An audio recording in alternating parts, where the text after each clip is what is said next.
Kamma is action by way of body, by speech and by mind. It is a development and gathering of one's karmic disposition. It begins from one's thoughts, such as from our thoughts that will go to make merit, thinking to chant, thinking to sit meditation, thoughts of going to the monastery and to listen to the Dhamma. It is a thought that arises. It is a good intention that is correct, thoughts that are within merit and goodness. When we have thoughts and we believe in that thought that it is something good, then we act in a good and skillful way. And for the bad thoughts, being pleased with that thought, then we will do something bad. Both good kamma and bad kamma arise from mano kamma, mental action first, from thoughts. And the mind that attaches to that thought in something good, then it will do something good. Like giving dana, keeping sila, moral conduct, and bhavana, meditating, chanting, going to a monastery and practicing Dhamma when we have the chance and time, like every Sunday. Or we have the time and we come to give alms. And if we are able to do it, we have the strength of mind, have faith, then we can do it. When we have thoughts of building goodness like this arise often, then ultimately we go through with doing it.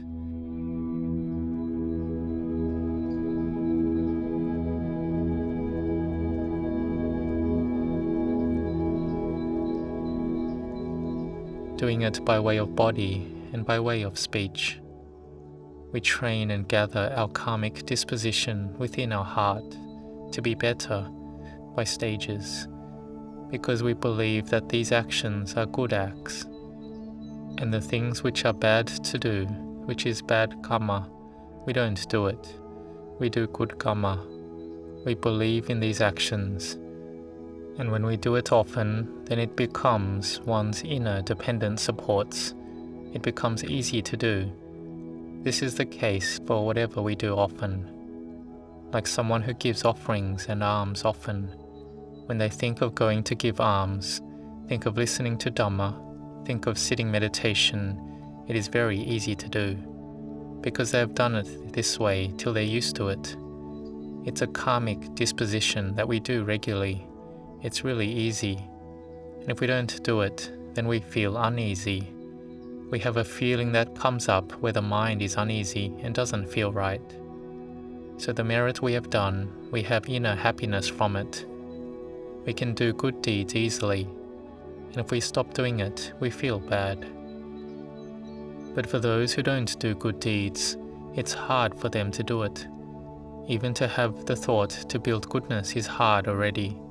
It's very hard to think that, and more so when they see others doing goodness. They will have thoughts come up, but they are thoughts of jealousy to them. They don't do the good deed, but they also make bad kamma as well. One person goes towards merit, while the other person goes towards the bad.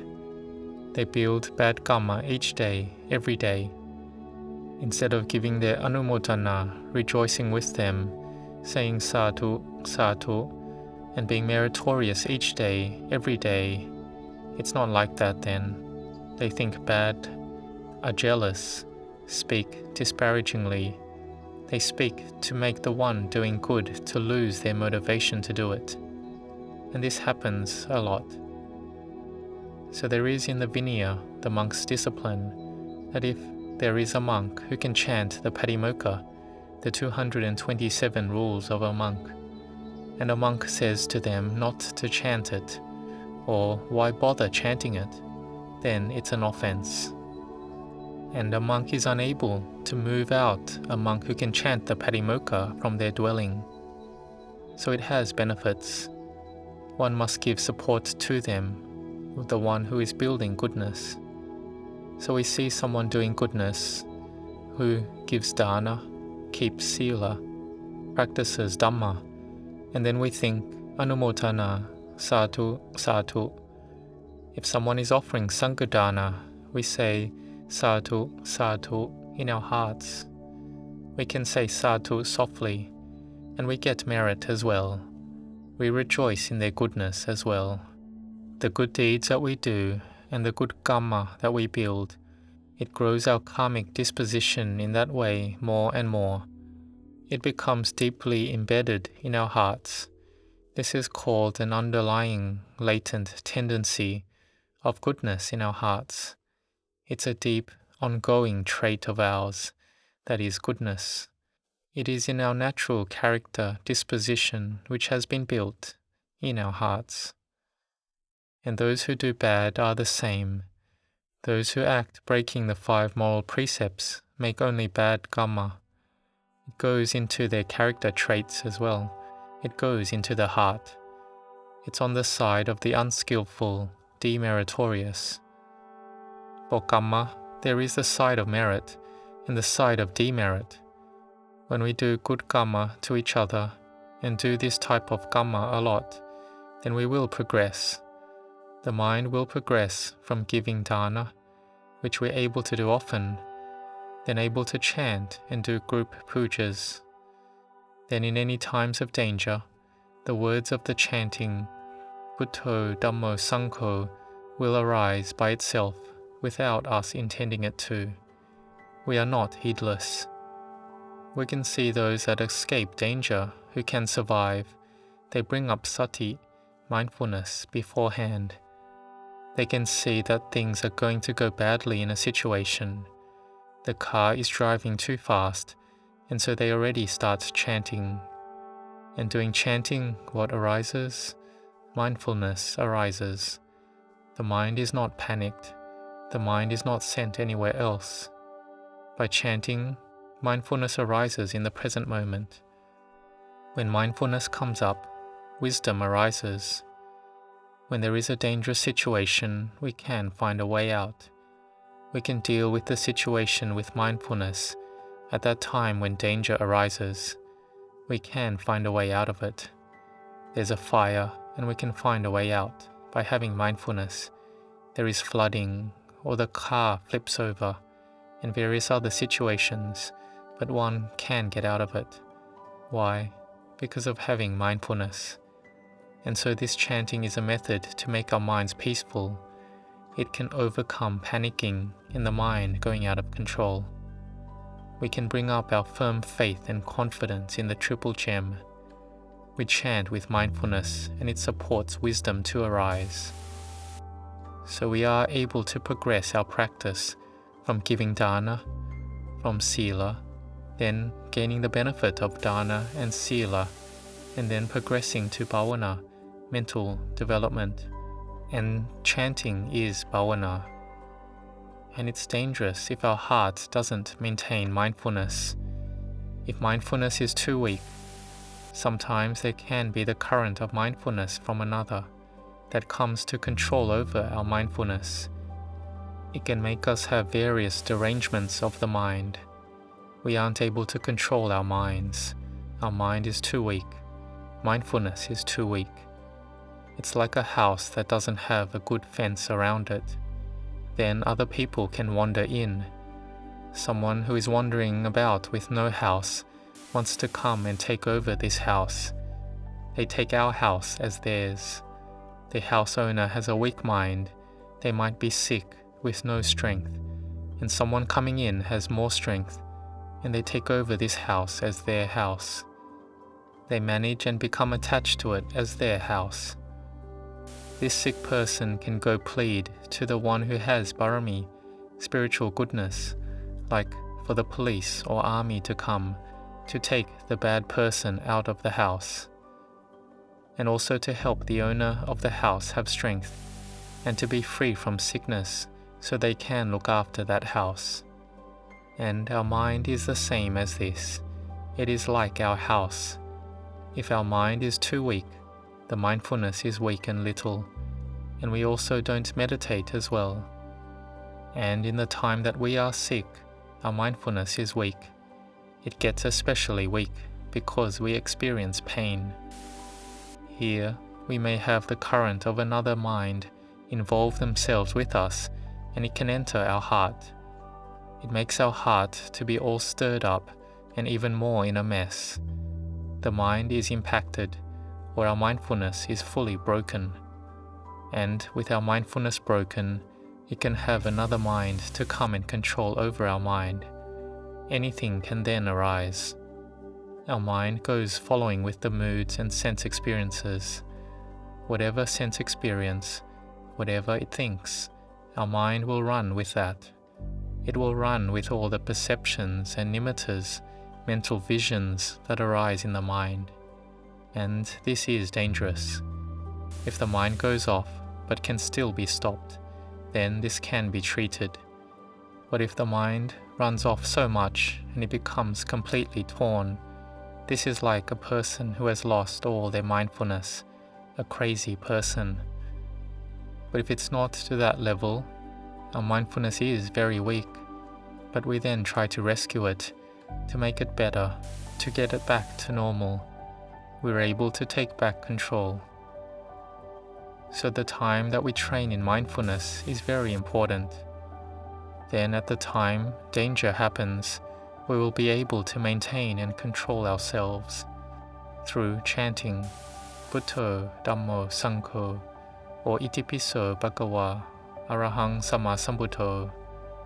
Keep repeating it so it enters the heart. Some people get into a dangerous situation. They're sitting on a motorbike and someone approaches to take their life. But that person who's going to do them harm sees a monk sitting on the back of that motorcycle. There is someone sitting there as well, and so they stop. So it shows, by this chanting, by repeating internally a meditation word, and then the virtues of the Buddha, Dhamma, Sangha will protect us so that we're safe and free from danger. So let us try to train and improve the mind with good kamma, by way of Vajji kamma, speech, Kaya kamma, body, and Mano kamma, mind.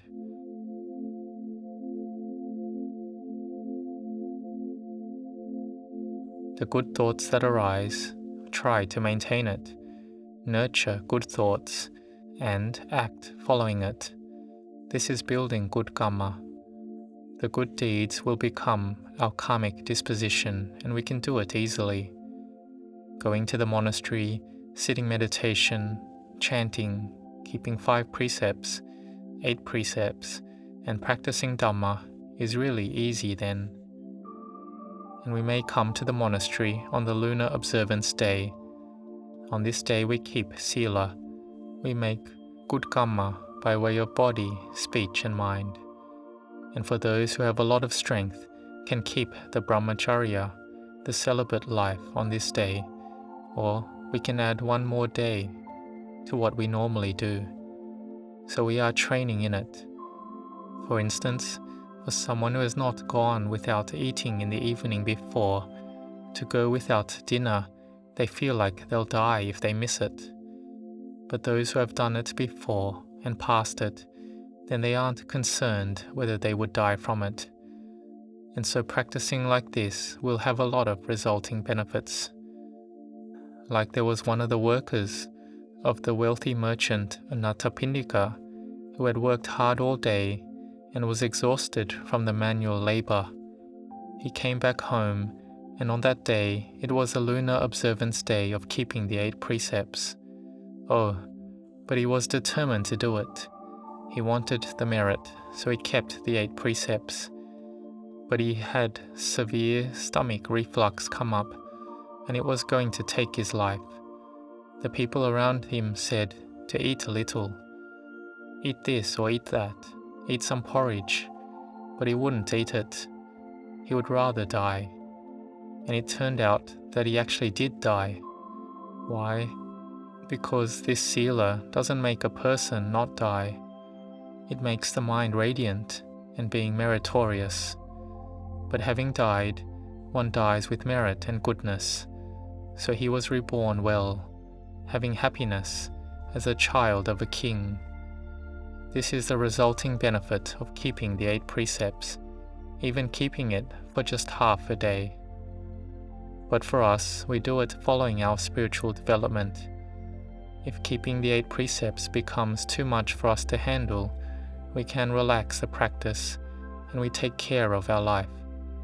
unless we have firm and solid inner strength, and we don't want anything else but to keep sila, even if we have to die.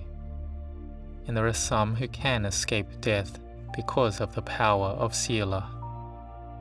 So for our bodily kamma, verbal kamma, and mental kamma, we need to train in it to be good. It's very important. Why? Because the kamma we do, we will receive the results of it. We are the owner of our kamma. The kamma follows us. Whatever kamma we do, for good or for ill, we will have to receive it. So we need to establish our life with good kamma, so that we will be reborn in a good place, building kamma, and we will get something that is complete and abundant, proficient and fulfilled, and ultimately will get to the path and fruits of nibbana. So giving dana are supplies that will follow us. Keeping the 5 precepts well, we will be inwardly at ease and happy. We chant and meditate, which develops our mindfulness, which is especially important to our life.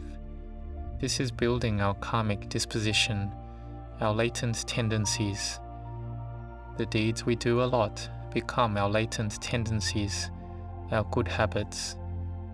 The good and skillful latent tendencies that we build a lot of are embedded deeply in our hearts, and it follows us every life and existence. We will then only meet with good things. Like Venerable Yasa, he had built good kamma from the past and was born as a child in a wealthy family in the city of Varanasi. He had accomplished dana and sila. He had an attractive physical appearance and had a large following. He had mindfulness and wisdom, but he was weary of his wealth and money. He met the Buddha at Isipatana Deer Park. He listened to a Dhamma talk the Buddha gave on dana and sila, and he had rapture and fullness of heart arise, because he had already built a lot of dana and sila. And then the talk progressed about cultivating the mind, talking of the drawbacks of the world. And Yasa knew this already, because in the past he had kept the 8 precepts and ordained a lot. And then until he could hear the Buddha give the Dhamma on the 4 Noble Truths and could attain to becoming a Sotapanna, the first level of enlightenment. Then Yasa listened to the Dhamma for the 2nd time, and his parents attained to becoming Sotapannas, and he himself became an Arahant, fully enlightened. Do we see? How did it come to be like this? It was because of his karmic dispositions and causes that he had built and developed already. Like here, we have made all good kamma by way of our actions, speech and mind.